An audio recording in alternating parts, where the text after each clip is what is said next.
If I'm gonna keep it real with you guys, real, this is by far possibly one of the worst episodes of My Hero Academia. But there are still some things that I liked about it. But man, when you compare all the previous episodes that came before it, this episode is just fluff and dirty images. 104 of My Hero Academia has just been released. I can't believe it's been 104 episodes so far, and it's titled Long Time No See, Selkie. And this episode is basically Sue, Ochako, and their sort of like agency manager teaming up with Sue's old internship guy so that they can try and take down some criminals who are trying to sell some chemical drugs to sort of enhance one's quirk. And what do I think of this episode? Well, let's talk about the good.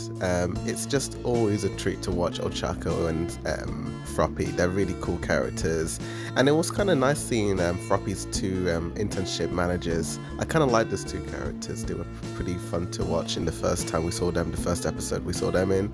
And they're just as good. Even though they don't play a prominent role in this episode, it's mainly focused on Uraraka. The drug enhancers that they used is kind of like the side effects are pretty severe. Like there was one dude who sort of got holes in his body, which was kind of freaky.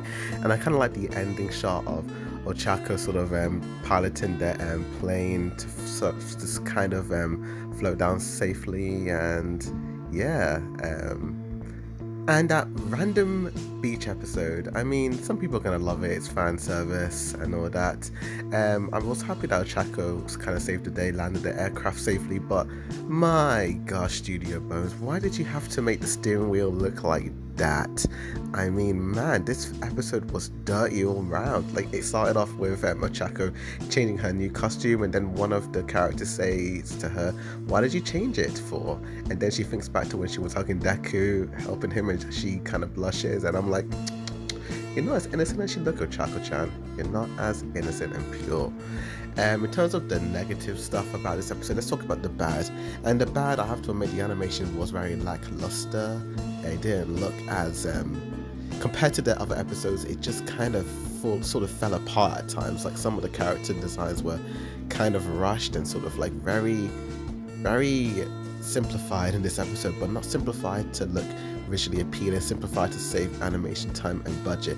And this is the main issue I've had with this episode, is that why did they make it? Was it just to have that random beach scene? There was no reason to have that. They just said, we're gonna have a break, so go to the beach. Like, they could have gone to the shop or a restaurant. It had to be a beach episode. Like, they just Studio Bros, they were just like, oh, it's a shonen, we need the teenage boys to, to stay tuned and to keep them invested. But come on, Studio Bros, you could have used all that time and energy to make the next arc as good as possible. Instead, you wasted all this time and energy on a filler episode that added no sort of impact to the plot. I mean, the previous canon episodes of the Christmas episode was part of the manga, but it kind of acted as filler in the manga because it was just sort of a time for the characters to rest. We didn't need more of that. We already had that, and yet you're still making some more. That's why I kind of think this episode's a little bit unforgivable in that way. And some people have said that this is going to be the worst season so far because of the slow pacing and just dull episodes, and I'm starting to agree. Like, we are just over halfway and it's still this slow and uninteresting. Where are the villains, man? We want My Villain Academia.